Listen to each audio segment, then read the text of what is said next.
అందరికీ నమస్తే అండి. Welcome to Devi food blogs. మీ అందరికీ అడ్వాన్స్గా విజయదశమి శుభాకాంక్షలు అండి. విజయదశమి సందర్భంగా ఈరోజు మనం బందర్ లడ్డు రెడీ చేసుకుందాం. దీన్నే తొక్కుడు లడ్డు కూడా అంటారు. మా గోదావరి వాళ్ళ స్పెషల్ వంట అండి ఇది.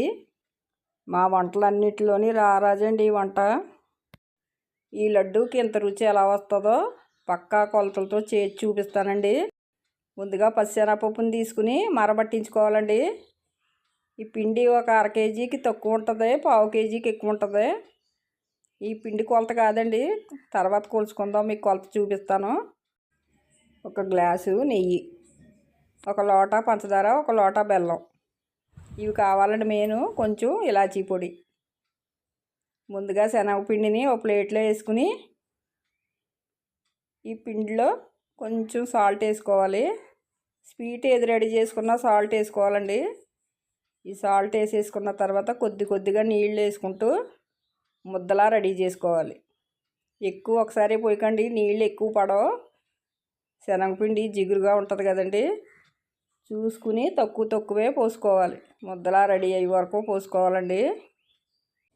గట్టిగానే కాదు, అలా అని పలచగానే కాదు, సమానంగా కలుపుకోవాలి. ఇలా కలుపుకున్న పిండిని ఒక జంతికలు గొట్టం తీసుకుని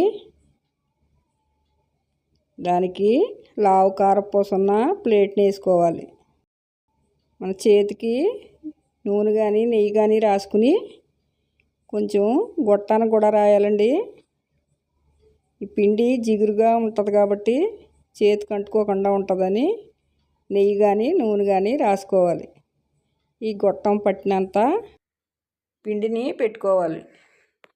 జంతికల్లా కూడా వేసుకోవచ్చండి. జంతికలు అయితే తొందరగా ఏగవు కదా, అందుకనే నేను కారపూసలా రెడీ చేస్తున్నాను. ఈ గొట్టం ఎంత పడుతుందో అంత పిండి వేసేసుకున్న తర్వాత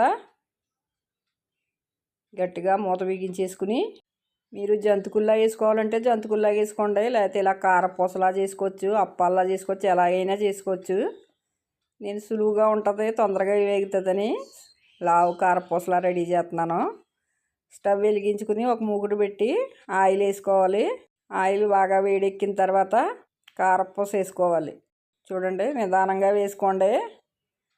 ఇందులో వరిపిండి అది ఏమీ కలగకూడదండి. షాప్లో కొన్న పిండితో మాత్రం లడ్డూలు చేయొద్దు, అసలు బాగో. సొంతంగా మనం ఆడించుకున్న పిండితోటే లడ్డూలు రెడీ చేసుకోవాలి, గుర్తుపెట్టుకోండి. పప్పు కొనుక్కుని మరబట్టించుకున్న పిండితోటే లడ్డూలు రెడీ చేసుకోవాలి. ఇప్పుడు ఈ కారపూసని నిదానంగా వేయించుకోవాలి. చాలామంది తక్కువ వేయించుకుని తీసేస్తారండి, అది పచ్చి వాసన కింద ఉంటుంది లడ్డు. నేనైతే కొంచెం ఎక్కువగానే వేయిస్తాను, కమ్మగా ఉండాలని. నేనైతే కలర్ మారే వరకు వేయించుకుంటాను. ఈ కలర్ వస్తే సరిపోతుంది మనకి, బాగా ఎక్కువగా వేగనవసరం లేదు. కలర్ చూడండి, మంచి కలర్ వచ్చింది కదా. లడ్డూలు కూడా ఇదే కలర్లో ఉంటాయండి, అందుకనే నాకు ఈ కలర్ అంటే ఇష్టం అండి. ఇలా ఉన్నప్పుడే నేను తీసుకుంటాను. నురుగు తగ్గింది కదండి, నురుగు తగ్గిందంటే మనకి రెడీ అయిపోయినట్టే లెక్క. ఇలా రెడీ అయిన కారపూస చుట్టుని తీసేసుకోవాలి. నూనె అంతా బాగా వాడుతుందండి. అసలైన తొక్కుడు లడ్డు రెడీ చేసుకోవాలంటే మనం ఇలాగే చేసుకోవాలండి. పిండిని మాత్రం వేయించకూడదు. ఇలాగే అండి రెండో వై కూడా వేసుకోవాలి. మన దగ్గర ఉన్న పిండి అంతా అయిపోయే వరకు కారపూస వేసేసుకోవాలి. చూసారా, రెండో వై కూడా చూపిస్తున్నాను మీకు. వెంటనే వేగిపోతాయండి. ఇలా కారపూస సన్నగా చేసుకోవటం వల్ల. లావుగా వేసుకున్నామంటే కొంచెం టైం పడుతుంది. మీకు ఇష్టం వచ్చినట్టు ఎలా కావాలంటే అలా వేసుకోండి, మంచి రంగు వచ్చే వరకునే. మనం వేయించటమే ముఖ్యమండి, ఎలా వేయించుకున్నది అన్నది కాదు. ఈ తొక్కుడు లడ్డు రేట్ ఎక్కువ కాబట్టి నా చిన్నతనంలో అయితే బాగా డబ్బున్న వాళ్ళే సూడుదులు పెట్టుకునేవారు, అదేంటి కావిళ్ళు పెట్టుకునేవారు. వెంటనే రెడీ అయిపోద్దండి కారపూసలా చేసుకుంటేని. జంతికల్లా కూడా చేసుకోవచ్చు, మీకు ఇష్టం ఎలాగ ఉంటే అలా చేసుకోండి. చూడండి, మన దగ్గర ఉన్న పిండి అంతా ఇలాగ కారపూసలా రెడీ చేసుకోవాలి. చూడండి, రెడీ అయిన కారపూస ఎంత క్రిస్పీగా ఉందో, ఒరిజినల్ వైసేనండి. ఈ కారపూసనంతా చిన్న చిన్న ముక్కలుగా చిదిపేసుకుని బాగా చల్లారిన తర్వాత ఈ ముక్కలన్నీ ఇప్పుడు ఒక మిక్సీ జార్ తీసుకుని సగం వేసుకోవాలండి. మిక్సీ జార్లోని వేసుకుని మూత పెట్టేసుకుని వీలైనంత మెత్తగా మిక్సీ పట్టుకోవాలి. ఇలా మిక్సీ పట్టుకున్న పిండిని ఒక గిన్నెలో జల్లెడ పెట్టుకుని మెత్తగా జల్లించుకోవాలి. ఒకవేళ మీరు జల్లించుకున్నప్పుడు పిండి పడకపోతే ఈ పిండిని మొరుం జల్లుడితో జల్లించుకుని ఆ వచ్చిన పిండిని 2-3 సార్లు మిక్సీ పట్టుకోవాలి మెత్తగానే. చూడండి ఎంత మెత్తగా వచ్చిందో పిండి. ఇలా వచ్చిన పిండిని ఇప్పుడు ఒక గిన్నెతో కొలుచుకోవాలి.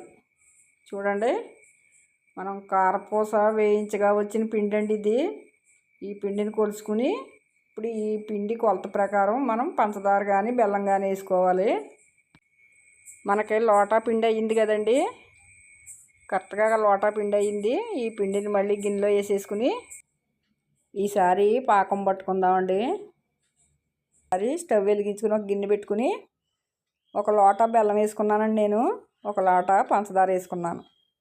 గిన్నె పిండి అయ్యింది కదా, గిన్నెకి 2 గిన్నెలండి లెక్క, పంచదార అయినా బెల్లం అయినా అని. నేను అది సగం ఇది సగం వేసుకున్నాను. రుచి నాకు ఇలా ఇష్టం, అందుకని ఇలా వేసాను. చూసారా లెక్క కొలత తెలిసింది కదా. ఇప్పుడు ఇది మునిగే వరకు నీళ్లు పోసుకుని ఈ బెల్లాన్ని పంచదారని కలిపి పాకం పట్టుకోవాలి. చూడండి కరిగి పాకం రెడీ అవుతుంది. నిదానంగానే ఉడికించుకోవాలండి పాకాన్ని, కంగారు పడద్దు. దీనికి ఏం పొట్టు ఏమి రానవసరం లేదు. వెంటనే చూపిస్తాను. చూడండి పొట్టు చూడండి. మనకి చేతికి జిగురుగా తగిలి సన్న తీగలా వచ్చి కట్ అయిపోతే సరిపోతుందండి. పొట్టు ఏమి రానవసరం లేదు. చేతితో పాకాన్ని పట్టుకుంటే జిగురుగా అంటుకుని సన్న తీగలా వచ్చి కట్ అయిపోతే సరిపోతుందండి. వేయించి పెట్టుకున్న శనగపిండిలో 2 స్పూన్లు ఇలాచీ పొడి వేసుకోవాలి. ఒక గ్లాసు నెయ్యి వేడి చేసుకుని పక్కన పెట్టుకోవాలి. ఇందులోనే అండి వేడి నెయ్యి మధ్య మధ్యలో వేసుకుంటూ ఉండాలి. ఈ నెయ్యి అంతా వేసేసిన తర్వాత మనం మరిగించుకున్నాం కదా పాకం, ఈ పాకాన్ని సగం వేసుకుని కలుపుకోవాలి. ముందు లూజుగానే ఉంటుంది, కంగారు పడొద్దు. సగం పాకం వేసేసుకుని బాగా కలిపేసుకోవాలి. చూడండి గరిటె పెట్టండి, మన చేతి మీదకి అది తోలితే కాలుతుంది. వేడి పాకం కదా. కొంతసేపు ఇలా కలిపేసుకోవాలి పిండి అంతా కలిసే వరకునే. మళ్ళీ మిగిలింది ఉంది కదండి, ఆ పాకాన్ని కూడా పోసేసుకోవాలి. దీనికి ఏమీ ఉంచుకుంటాం సరిపోతాం అన్నది ఉండదండి. మనం కొలత ప్రకారం పాకం పట్టుకున్నాం కాబట్టి ఆ పాకం అంతా ఇందులో వేసేసుకోవాలి. కొంచెం చల్లారి వరకు గరిటెతో తిప్పుకోవాలి. కొంచెం చల్లారిన తర్వాత మళ్ళీ మధ్య మధ్యలో నెయ్యి వేసుకుంటూ తిప్పుకోవాలి. గ్లాస్ నెయ్యి కంపల్సరీగా పడుతుందండి. ఈ తొక్కుడు లడ్డుకి నెయ్యి కూడా ఎక్కువే ఉండాలి. ఈసారి గరిటితో కాకుండా ఈ పప్పు గుత్తి లాంటిది దాన్ని తీసుకుని కలుపుకుంటూనే ఉండాలండి. ఈసారి పొయ్యే పని లేదు మనకి. పాకం వచ్చేసిన దగ్గర నుంచి పొయ్యి పని లేదండి. మనం పక్కన పెట్టేసుకుని పిండి అంతా ఇలా కలుపుకుంటామే. దగ్గరికి వచ్చే వరకు కలుపుకుంటూనే ఉండాలి. అసలైన తొక్కుడు లడ్డు అయితే ఇలాగే చేయాలి. కొంతసేపు పప్పు గుత్తితో చేసాం కదండి, ఈసారి ఒక చెంబు తీసుకుని చేసుకోవాలి. మనకు అనువుగా ఏది ఉంటే అది కలుపుకోవడానికి. మనం ఇలా రుద్ది కోల్ది గట్టి పడుతుందండి పిండి. కంగారు పడొద్దు. ఈ ప్రాసెస్కి ఒక 2 గంటల టైం పడుతుంది గ్యారంటీ. కానీ మనకి లడ్డు రెడీ అవ్వడానికి 2 గంటల టైం పడుతుంది పాకం వచ్చిన తర్వాత. మీకు వెంటనే చూపిస్తాను, కానీ వెంటనే రెడీ అవ్వదు. ఇలా కలుపుతూనే ఉండాలి. చూడండి ఎంత గట్టిపడిందో. ముందు ఎంత పలచగా ఉండేదండి, ఇప్పుడు నాకు 1 గంట టైం పట్టింది ఇలా రావడానికి. ఇలా మెత్తగా స్మూత్గా గట్టిగా కలుపుకోవాలి. ఇలా కలుపుకున్నప్పుడే వెన్నలా కరిగిపోద్ది మనకు నోట్లో వేసుకుంటేని. ఇలా గట్టిగా కలపటం వల్లేనండి మంచి రంగు వస్తుంది. రంగు ఇలా కలపటం వల్లే మారుతుంది. చూసారా కలర్ మారింది కదా. ఇలా మంచి రంగు వస్తేనండి తొక్కుడు లడ్డు అంటారు. ఇప్పుడు మనకి చేతికి వీలుగా ఉండేటట్లు మళ్ళీ పప్పు గుత్తితో కలుపుకోవాలి. మనం సొంతంగా చేసుకున్నది అయితేనండి ఇలాంటి మంచి రంగు వస్తుంది. అదే షాపుల్లో కొన్నదైతే పసుపు రంగు వస్తుంది కదా. వాళ్ళు వేయించరండి, వేయించకుండా పిండిని పాకం పట్టి పోసేస్తారు. అందుకే మనకి పసుపు రంగు వస్తుంది. చూడండి ఎంత దగ్గర పడిందో. దగ్గర పడి మంచి కలర్ వచ్చింది కదా, బిస్కెట్ కలరు. ఈ కలరే రావాలండి అసలైన తొక్కుడు లడ్డూకి. చూడండి ఇదంతా గట్టిపడింది కదా.